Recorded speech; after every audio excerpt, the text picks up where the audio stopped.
I'm doctor Tatikonda Rajaiah Madiga అతి తక్కువ సమయంలో అట్టర్ ఫ్లాప్ అయిన ముఖ్యమంత్రి చివరికి తన అనుచర మంత్రులు కూడా ముఖ్యమంత్రి పేరు తలవని స్థాయికి ముఖ్యమంత్రి రేవంత్ రెడ్డి పేరు దిగజారిపోయింది. కాంగ్రెస్ పార్టీ ఇక్కడ తెలంగాణలో రైతులకు ఏకకాలంలో 2 లక్షల రుణమాఫీ చేశాం. డిసెంబర్ 9 2 లక్షలు అంటే ఎక్కడైనా అయిందా? ఏ కుటుంబంలో రాలేదు. ఎందుకు కాంగ్రెస్ కుటుంబానికి కూడా రాలేదు. దొంగలు ఊర్లు పంచుకునే పరిస్థితి ఇవాళ కాంగ్రెస్ క్యాబినెట్లో ఉన్నది. ఎవరి దుకాణం వాళ్ళదే. ఈరోజు అతి లేదు, గతి లేదు, ఏం లేదు. ఇవాళ న్యూట్రిషన్ కిట్ లేదు, కేసీఆర్ కిట్ లేదు, బిడ్డ పుడితే 13,000 లేదు, కొడుకు పుడితే 12,000 లేదు.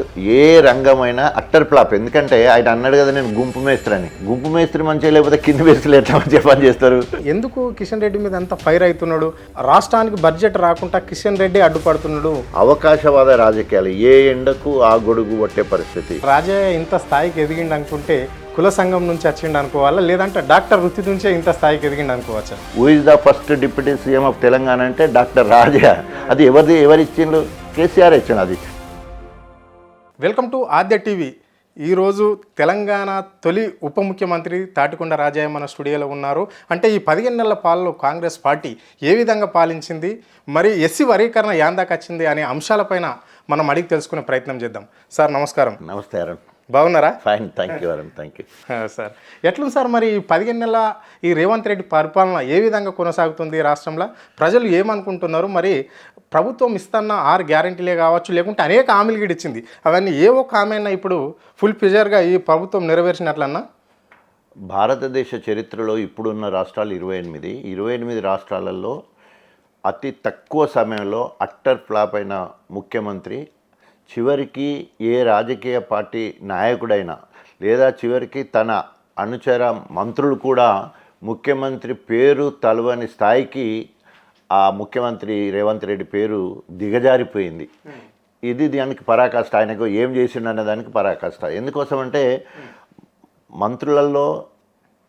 మంత్రులకు ముఖ్యమంత్రికి సమన్వయం లేదు. ఎవరి దుకాణం వాళ్ళే ఉన్నారు. వాళ్ళే సూడో ముఖ్యమంత్రులుగా పనిచేసే వాళ్ళు ఉన్నారు. సో కాబట్టి ఎలాంటి నిజం చెప్పాలంటే, ఒక మాటలో చెప్పాలంటే రేవంత్ రెడ్డికి స్వేచ్ఛ లేదు. ఇచ్చిన స్వేచ్ఛను దుర్వినియోగం చేసుకుంటుండు. ప్రపంచం మొత్తం కూడా ఈరోజు రేవంత్ రెడ్డి పాలన గురించి అసహించుకునే పరిస్థితి. కారణం ఏంటంటే 1,40,000 కోట్ల రూపాయల అప్పు తీసుకొచ్చి ఏ ఒక్క ప్రాజెక్టును కానీ ఏ ఒక్క రేవంత్ రెడ్డి మార్క్గా చూపించలేని పరిస్థితి కనబడుతుంది. ఓన్లీ ఆ డబ్బులు మొత్తం కూడా ఢిల్లీకి రాహుల్ గాంధీకి కప్పం కట్టడానికే తీసుకుపోతున్నట్టుంది. ఓన్లీ ఆయన పదవి కాపాడుకోవడం కోసం మాత్రమే. కానీ ఇప్పటివరకు ప్రజలకు ఒరిగింది శూన్యం. 15 నెలల్లో ఏ ఒక్క హామీ నెరవేరలేదు. పూర్తి స్థాయిలో ఏ ఒక్క హామీ నెరవేరలేదు. కొత్త వాళ్ళు ఇచ్చిన హామీలు ఒక్కటి కూడా మొదలు పెట్టలేదు. సో ఎస్టిమేషన్స్, ప్రపోజల్స్ దగ్గర ఆగిపోతూ ఉన్నాయి. అంతేగాని ఎక్కడ కార్యరూపం తాటలేదు. సో ఇప్పటివరకు ఏమన్నా పనులు జరిగినాయంటే బీఆర్ఎస్ ప్రభుత్వంలో మంజూరై శాంక్షన్ అయ్యి ఆన్గోయింగ్ ప్రాజెక్ట్స్, ఆన్గోయింగ్ సంక్షేమ కార్యక్రమాలు నత్తనడకన ముందుకు పోతున్నాయి తప్ప వీరు ప్రారంభించిన ఏ ఒక్క పథకం కానీ, ఏ ఒక్క ప్రాజెక్టు కానీ, ఏ ఒక్క సంక్షేమ పథకం మాత్రం లేదు, శ్రీకారం చుట్టలేదు. ఆల్రెడీ తెలంగాణ గవర్నమెంట్ దేశంలో ఎక్కడ లేని విధంగా ఓన్లీ కాంగ్రెస్ పార్టీ ఇక్కడ తెలంగాణలో రైతులకు ఏకకాలంలో 2 లక్షల రుణమాఫీ చేశాం. మళ్ళా రైతు పెట్టుబడి సాయం కింద కూడా రైతు భరోసా ఇస్తున్నాం. పుష్కలంగా అన్ని విధాలుగా బాగానే ఉంది అని చెప్పేసి ఇక్కడ బీఆర్ఎస్ 9.5 సంవత్సరాలు పాలించింది. అభివృద్ధి కాలేదు. కేవలం మేము 1 ఇయర్లోనే అభివృద్ధి చేస్తున్నాము అని చెప్పేసి ఇక్కడ ప్రజా ఉత్సవాలు కూడా జరిపించిన ఘనత ఇక్కడ మనం ఎంతో చూసినాం. దీన్ని ఎట్లా చూడాలి మరి? డిసెంబర్ 9 100 రోజులల్లా దసరాకే ఇస్తాము. మళ్ళీ 26 జనవరికి మొన్న ఆఖరికి గణతంత్ర దినోత్సవం ఇస్తాము. ఏ జిల్లాకు పోతే ఆ జిల్లా దేవుళ్ళ మీద ఒట్టేయడము, తర్వాత ఆఖరికి కొడంగల్కు సహకరించాలని మంత్రులందరి మీద ఒట్టేయడము, మొత్తం అన్నీ కూడా ఓట్లేసి ఆయన క్రెడిబిలిటీని ఆయన నిండ ముంచుకున్న పరిస్థితి కనబడుతుంది. ఎందుకంటే ఏ ఒక్క డిసెంబర్ 9 2 లక్షలు అంటే ఎక్కడైనా అయిందా?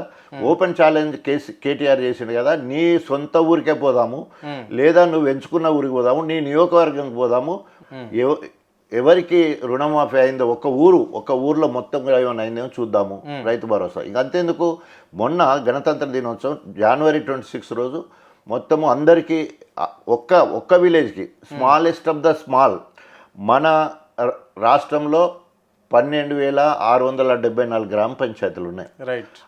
అన్ని గ్రామ పంచాయతీలకు ఇవ్వాల్సిందే.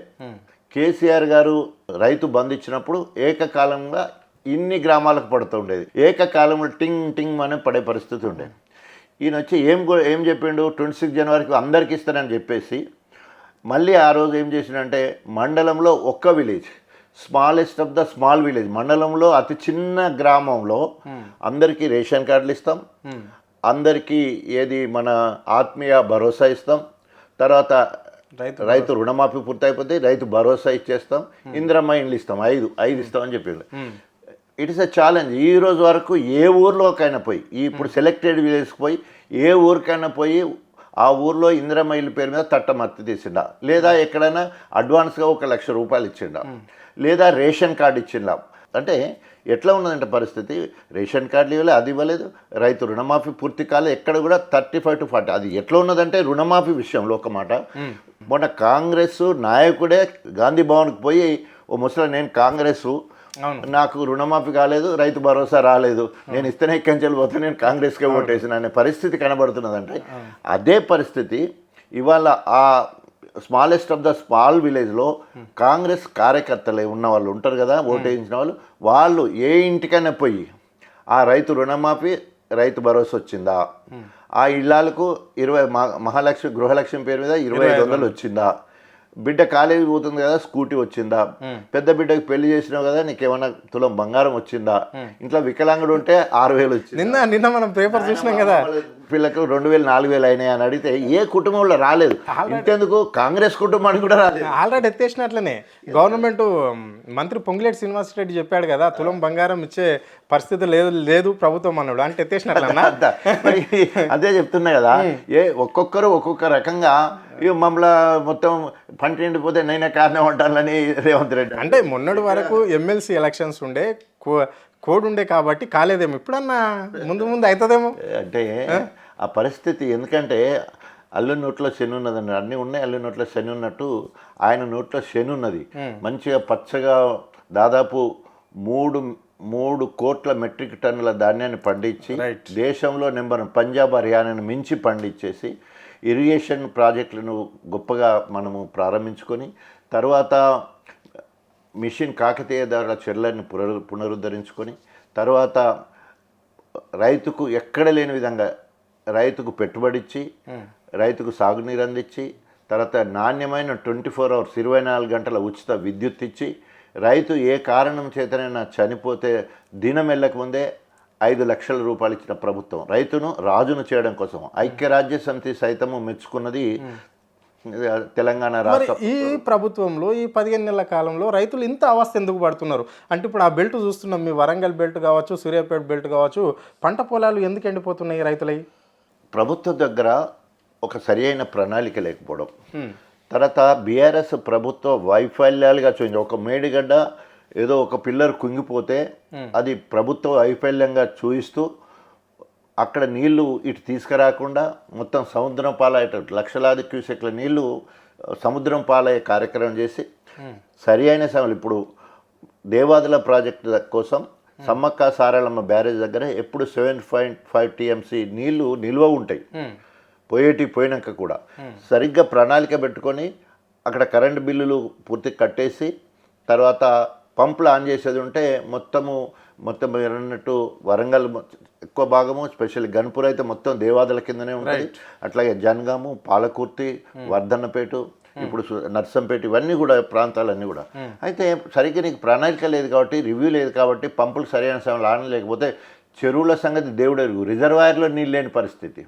ఇప్పుడు గణపురం నియోజకవర్గం ఇట్స్ ఏ రిజర్వాయర్ల హబ్గా ఉంటుంది. అంటే ఒక్క గణపురం నియోజకవర్గానికి 9 రిజర్వాయర్ల ద్వారా నీళ్ళు ఉంటాయి. అంటే ఆ దేవుని దయ వల్ల కేసీఆర్ గారి ఆశీస్సులతోటి ఆ రోజు గొప్పగా పనులు చేయించుకోగలిగిన నేను. సెంటర్గా ముందు ధర్మసార రిజర్వ్కి వచ్చి అక్కడి నుంచి వెళ్ళి సౌత్ నార్త్ కెనాల్ ద్వారా పంపింగ్ ద్వారా అన్నిటికీ వెళ్ళిపోతాయి. కాబట్టి ఆ రకంగా డిజైన్ చేసి దేవాదుల ఫర్ గన్పూర్ అన్నంత గొప్పగా చేసుకోగలిగిన కేసీఆర్ గారి నాయకత్వంలో ఆ రకంగా దగ్గరుండి పెద్ద నీరటి లెక్క కాలువ పనులు కావచ్చు, చెరువు పనులు కావచ్చు, చెక్ డ్యామ్ల పనులు కావచ్చు, ఎప్పటికప్పుడు కాలువల వెంబడి తిరుగుతూ నీళ్లు రాకపోతే అధికార పార్టీలో ఉండి మోరీల మీద పండుకొని నీరెటోలాగా తెల్లదాకా పడుకొని నీళ్ళు వచ్చే వరకు కూడా అట్లా ఉన్న పరిస్థితి ఉండే. ఇప్పుడు ఆ పర్యవేక్షణ లేదు. పొలాలు మీరు అన్నట్టు పొలాలు ఎండకపోతే ఏమవుతాయి? కాలువలు ఎండిపోతున్నాయి, పొలాలు ఎండిపోతున్నాయి. అంతేందుకు షెడ్లు ఎండిపోయే పరిస్థితి వచ్చింది. మరి సన్నడ్లకు దొడ్లకు కూడా బోనస్ అన్నాడు. మరి ఆ బోనస్ ముచ్చట ఏమవుతుంది? మళ్ళా ఈ మంత్రి అగ్రికల్చర్ మంత్రి అంటున్నాడు, తుమ్మల నాగేశ్వరరావు అంటున్నాడు, ఓన్లీ రైతులంట రైతు భరోసా పైసలు అడుగుతలేరు. మీరేమో మీ గవర్నమెంట్లో ఏమో రైతు బంధు అన్నారు, దాన్ని భరోసాగా మార్చారు కదా. ఆ రైతు భరోసా పైసలు అడుగుతలేరు, రైతు కేవలం బోనస్ పైసలు అడుగుతున్నాడు అంటారు. దీన్ని ఎట్లా చూడాలి? నిజమేనా? అది ఎంత ఘోరమైన పరిస్థితి అంటే రైతు బంధు వేరు, వీళ్ళిద్దరైనా రైతు బోనస్ వేరు. రైతు బోనస్ ఎలక్షన్ల ముందు దొడ్లకు సన్నొడ్లకు అన్ని ఒడ్లకి ఇస్తామన్నారు. ప్రభుత్వం వచ్చిన తర్వాత దొడ్డొడ్లను తీసేసిళ్ళు, సన్నొడ్లకు మాత్రమే ఇస్తా అన్నారు. ఆ సన్నొడ్లకు ఏమన్నారంటే చివరి గింజ వరకు కొంటా అన్నారు. మొదటి కొనలే ఓన్లీ చివరి మాత్రమే కొన్నారు.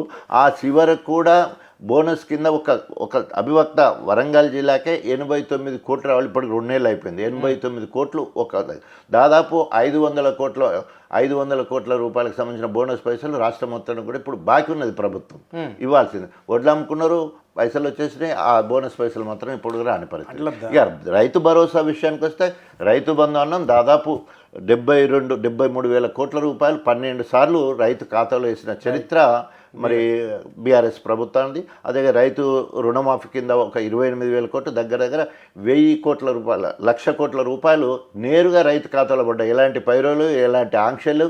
ఒక్కసారి అనుకున్నాం సాచురేషన్ మోడ్. రైతుకి ఎంత భూమి అని ఉండని వాళ్ళకు ఎకరకు. ఎందుకంటే భూమి విషయం ఎందుకు వస్తుందంటే రైతుకి ఎక్కువ భూమి ఉంటే ఎక్కువ పెట్టుబడి పెట్టాల్సి వస్తుంది. ఒకవేళ రైతుకు నష్టం వచ్చాయంటే ఎక్కువ నష్టం పెద్ద రైతుకు వస్తుంది.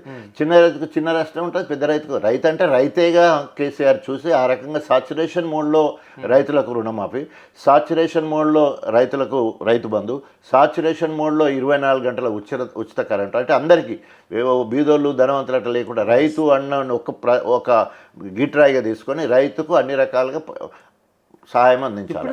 ఇప్పుడు కూడా కరెంట్ ఉంటుంది కదా, 24 అవర్స్ ఉంటుందేమో. కరెంటు సరిగ్గా ఉండేంటే పొలాల ఇంటికి ఎందుకు పోతాయి? అటు కరెంటు సరిగ్గా లేవు, బోర్ల నీళ్ళు లేవు, 2 రకాల. ఎక్కడ కూడా 7 గంటల కరెంటు కూడా వస్తలేదు. ఆయన ఒకసారి ముఖ్యమంత్రి స్టూడియోలో కూడా చెప్పిండు కదా, ఆయన పీసీసీగా ఉన్నప్పుడు 3 గంటలు అయితే సరిపోతుంది, ఒక రైతుకు 5 ఎకరాల పొలాన్ని సాగు చేయొచ్చు అన్నాడు కదా. అది వాస్తవమేనా? అంటే 10 HP మోటార్ పెట్టాలంట రైతు. ఇప్పుడు రైతులు యూజువల్గా 3 HP 5 HP మ్యాక్సిమం పెడతారు. సో అంటే అవగాహన లేకుండా మాట్లాడే మాటలు అవి. అవగాహన లేకుండా మాట్లాడే మాటలు కాబట్టి ఆయన మాట్లాడేదంతా కూడా తుగ్లక్ లెక్కనే మాట్లాడడం, పిచ్చి పనులు చేసుడు, దాన్ని సమర్థించుకున్నాడు అనేక రకాలుగా. అంటే ముఖ్యమంత్రి రాకముందు ఏదో మాట్లాడాడు, ఓకే. అధికారులకు వచ్చిన తర్వాత నేను ఇట్లా ఉట్టిగా రాలేదు, తొక్కుకుంటూ వచ్చిన, పేగులు తీసిన, మెడలు వేసుకుంటా, కనుగుడ్లు తీసుకుంటా, గోళీలు ఆడుకుంటా, తొండలు జ్వర కొడతా పైన్లల్లా ఇప్పుడు మనమవుతుంది. ఏమి ముఖ్యమంత్రి ఆ పదవికున్న విలువను తీసేసుకునే విధంగానే ఆయన ప్రవర్తన ఉన్నది, ఆయన యాటిట్యూడ్ ఉన్నది. తప్పకుండా ఇక ఎక్కువ రోజులు ఏముంటాడో ఏమో కానీ మొత్తం మీద మాత్రం ఆయన కాలం దగ్గర పడ్డది. రాజయ్య గారు, ఇప్పుడు ఇది ప్రగతి భవన్ పేరు మార్చి మహాత్మా జ్యోతిరావు పూలే భవన్గా పేరు మార్చడం సంతోషమే. బడుగు బలహీన వర్గాల ఆశ జ్యోతి కాబట్టి అక్కడ ఎస్సీ మంత్రి ఉండడం ఇంకా సంతోషం అనుకుందాం. సో మరి అక్కడికి వచ్చే అప్లికేషన్లన్నీ ప్రజాపాలనలో ప్రజావానికి వచ్చేటి అవన్నీ కంప్లీట్గా నెరవేరినట్లన్నా, లేకుంటే మీలాంటి వాళ్ళ దగ్గరికి కూడా మీ నియోజకవర్గానికి సంబంధించిన వాళ్ళు కూడా ఎవరన్నా వస్తున్నారా? అసలు మొత్తం ఎడారికి అవపడుతున్నది. అది అంతకుముందు ప్రగతి భవన్ ఉన్నప్పుడైనా అధికారులతోటి, మంత్రులతోటి, ఎమ్మెల్యేలతోటి, ప్రభుత్వ అధికారులతోటి గొప్పగా కలకల్లాడుతున్నట్టు కనిపించేది. ఇవాళ మొత్తము ఇనుప కంచెలు ఏమంటారు దాన్ని మొత్తం పగలగొట్టి లోపలికి ప్రజలందరికీ ఆహ్వానం అని చెప్పేసి ఆడ ఎవరు ఉండరు. ఆడ ఏదో ప్రభుత్వ అధికారి ఎవరో ఒకరు ఉంటారు. ఆ చెన్నారెడ్డి ఎక్కడ ఉంటారు ఎవరికి తెలియదు, విన్నపాలు ఎవరికి అలా తెలియదు. అక్కడ పోతే ఏదైనా ప్రభుత్వ అధికారి ఎవరైనా విలేజ్ సెక్రటరీ ఎవరైనా అక్కడ ఉంటుందో లేదో తెలియదు. అక్కడికి పోయిన ఒక్క సమస్య కూడా పరిష్కారం అయ్యే పరిస్థితి లేదు. ఎట్లా అవుతుంది? చేతిలో పైసలు లేవని ఎగబెట్టుకుంటే ఇప్పటి వరకు కాంగ్రెస్ అధికారంలోకి వచ్చిన తర్వాత బీఆర్ఎస్ పార్టీకి సంబంధించిన పనులు నత్తనడక నడుస్తున్నాయి. లేదా అంతకుముందు అయిపోయిన వాటికి బిల్లులు ఇవ్వడం కోసం ఇవాళ మొన్నటి పేపర్లో వచ్చింది మొత్తం కమిషన్ కాంట్రాక్టర్లు ధర్నా చేసే పరిస్థితికి వచ్చింది. 20% కమిషన్ అడుగుతున్నారు, అవి ఇస్తేనే బిల్లులు ఇస్తామని చెప్పేసి కాంట్రాక్టర్లు అందరూ కూడా నిరసన దిగిన పరిస్థితి కనబడుతుంది. డిప్యూటీ సీఎం మరికి ఏం చేయాలి పరిస్థితి కాదు, ఎందుకంటే ఆయన ఆర్థిక శాఖ మంత్రి కదా. తలుపులు తెరిచిండ్లు, ఇద్దరు కూడా తలుపులు తెరిచిండ్లు, భార్యాభర్తలు తలుపులు తెరిచిండ్లు. తర్వాత ఒకన పోతే మొత్తము పోటీపడి నీది నువ్వు చూసుకో, నాది నువ్వు చూసుకో, నీ దాంట్లోకి నేను రావద్దు, నాది దొంగలు ఊర్లు పంచుకునే పరిస్థితి ఇవాళ కాంగ్రెస్ క్యాబినెట్లో ఉన్నది. ఎవరి దుకాణం వాళ్ళదే. పనులు ఏమైనా కొత్త వచ్చినట్టు లేవు, మేము ఇయ్యం బిల్లు, ఇది బీఆర్ఎస్ ప్రభుత్వం మంజూరు చేసి మాకు ఇవ్వాల్సిన అవసరం ఉంది, మాకు ఇవ్వాలంటే మీ అమ్మ చేస్తేనే ఇస్తాం, అంత ఓపెన్గా మాట్లాడే పరిస్థితి. ఆఖరికి ఉద్యోగులు రిటైర్ అయితే వాళ్ళ పెన్షన్ భత్యాలు, రకరకాల అలయన్సెస్ ఉంటాయి, లీవ్స్ సంబంధించినవి, దానికి కూడా పైసలు అడతాం. మేము సత్యవతికి ఇన్ని రోజులు ప్రభుత్వ సేవ చేస్తే మాకు వచ్చే కొన్ని పైసలలో 10% 20% అడుగుతున్నారని చెప్పి.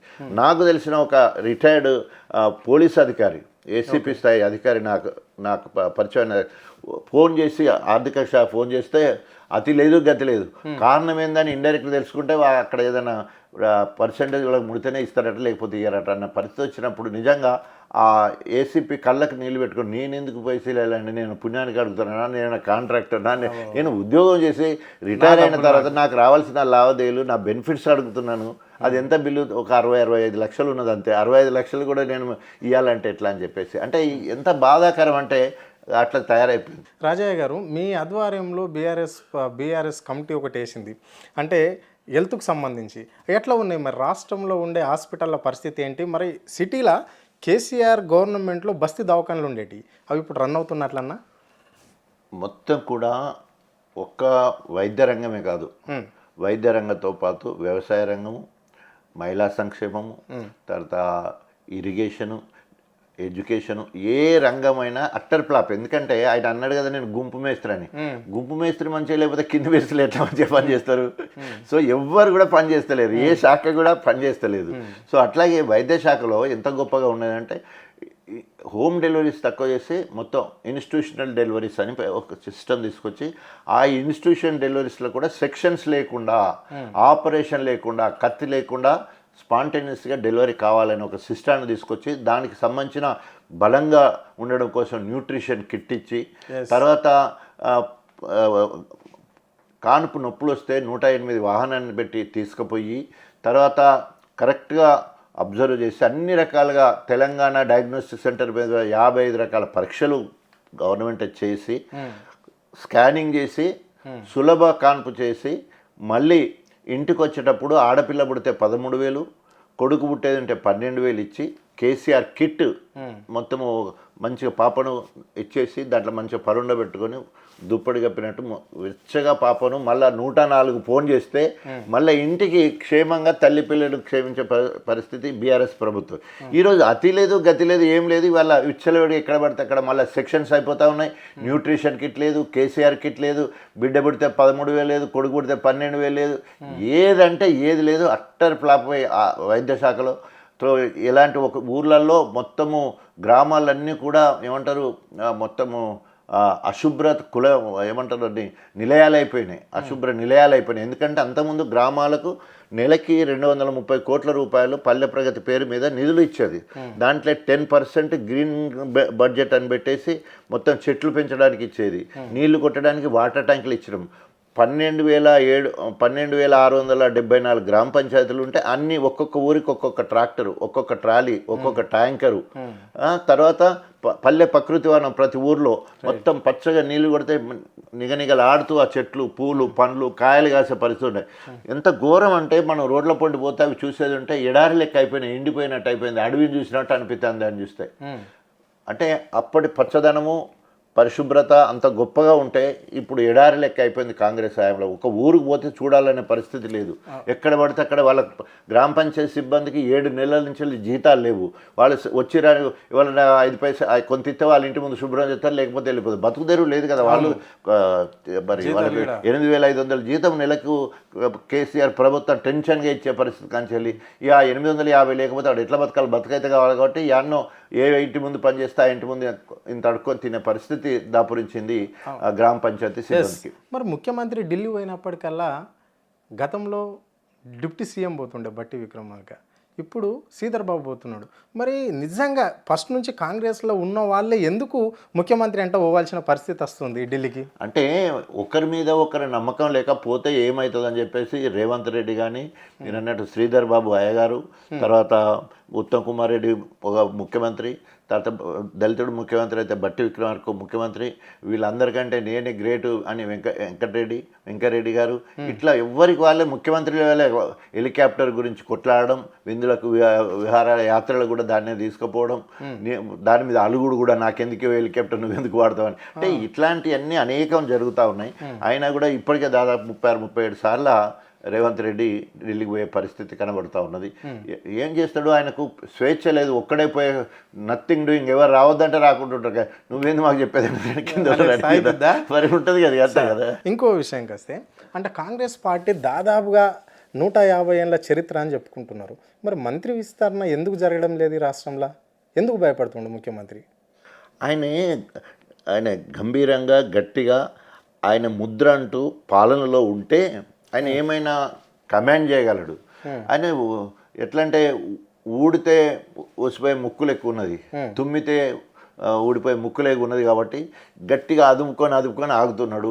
ఆయన నిజంగా ఆయనకున్న అరగండ్ నేచర్, మామూలుగా అయితే అరగండ్ నేచరు ప్రతిపక్షాల మీద లేదా బీఆర్ఎస్ పార్టీల మీద మాట్లాడింది, కేసీఆర్, కేటీఆర్, హరీష్ రావు మీద మాట్లాడినట్టు కనుక వాళ్ళ విత్తింద మొత్తాన్ని కుటుంబాన్ని సర్దిద్దుకోవాలి, తర్వాత బయట అన్నట్టు కుటుంబాన్ని సర్దిద్దుకునే స్తోమత లేదు, కానీ బయట మాత్రం ఎగిరిపడతాడు. సో కాబట్టి ఏదేమైనా కూడా ప్రజలు అన్నీ గమనిస్తూ ఉన్నారు. రేపు ఏ ఎన్నికలు వచ్చినా, అది బై ఎన్నికలే కానీ లేకపోతే స్థానిక ఎన్నికలే కానీ లోకల్ బాడీ ఎన్నికలు ఏది వచ్చినా కూడా ప్రజలు కర్రుగాల్చి వాత పెట్టడానికి సిద్ధంగా ఉన్నారు. అంటే ఢిల్లీకి పోయినప్పుడు మోడీ బడే బాయ్ అంటే ఆయన పీఎం, నేను సీఎంను కలుస్తాను అని చెప్పేసి ఆయన పొడుగుతాడు. మళ్ళీ ఇక్కడ కిషన్ రెడ్డి మీద అంత ఫైర్ అవుతున్నాడు. రాష్ట్రానికి బడ్జెట్ రాకుండా కిషన్ రెడ్డి అడ్డుపడుతున్నాడు ఓ సెంట్రల్ మినిస్టర్ అంటుండు. అలాంటి సాధ్యమవుతుందా? మీరు ఒక డిప్యూటీ సీఎంగా ఒక మంత్రి కూడా కొనసాగారు. అంటే ఒక 5 మినిస్టర్ ఇస్తానా అంటే స్టేట్లో ముఖ్యమంత్రి ఇస్తా అంటే మంత్రి అడ్డుపడితే అది జరిగేదా ఆగేదేనా? మొన్న నారాయణపేటలో ఒక మీటింగ్ అయింది. పక్కన డికే అరుణ గారు ఉన్నారు, రేవంత్ రెడ్డి. అంతకుముందు రకరకాలు తిట్టుకున్న వాళ్ళే. వాళ్ళు రేవంత్ రెడ్డి స్పీచ్లో మాట్లాడుకుంటూ కేంద్ర రాష్ట్ర ప్రభుత్వాలు పుచ్చుకునే ధోరణులు ఉండాలి, ఎలక్షన్లప్పుడు ఎవరి పార్టీల గురించి వాళ్ళు మాట్లాడతాం, ఇప్పుడు మనం పుచ్చుకునే పద్ధతిలో మనం ముందు పోతేనే ఇక్కడ రాష్ట్ర ప్రభుత్వము అక్కడ కేంద్ర ప్రభుత్వం మనగలుగుతాయి అన్నట్టు రేవంత్ రెడ్డి మాట్లాడడం జరిగింది. అంటే అవకాశవాద రాజకీయాలు, ఏ ఎండకు ఆ గొడుగు పట్టే పరిస్థితి. మోడీ పెద్ద ఆయన అక్కడ పోతే అక్కడ, ఇక్కడ వీళ్ళ ఎగ్జిస్టెన్స్ ఈ రాష్ట్రంలో కాబట్టి ఇక్కడ మాట్లాడే విధానం అంటే 2 నాలుకల ధోరణి. సో రేవంత్ రెడ్డి బహుముఖ ప్రజ్ఞాశాలి అంటారు కదా, ఎవరిని ఎట్లా మేనేజ్ చేయాలి, ఎట్లా చూసుకోవాలి, అన్ని రకాలుగా చేయడం వల్ల ఆయన ఈ స్థాయికి వచ్చిండు. కానీ వచ్చిన స్థాయిని కాపాడుకోవాల్సిన అవసరం ఉన్నది, ఇచ్చిన హామీలు నెరవేర్చుకోవాల్సిన అవసరం ఉన్నది. థ్యాంక్ యూ రాజయ్య గారు, మీ అమూల్య టైం మాకు కేటాయించినందుకు ధన్యవాదాలు. Thank you Arun, thank you.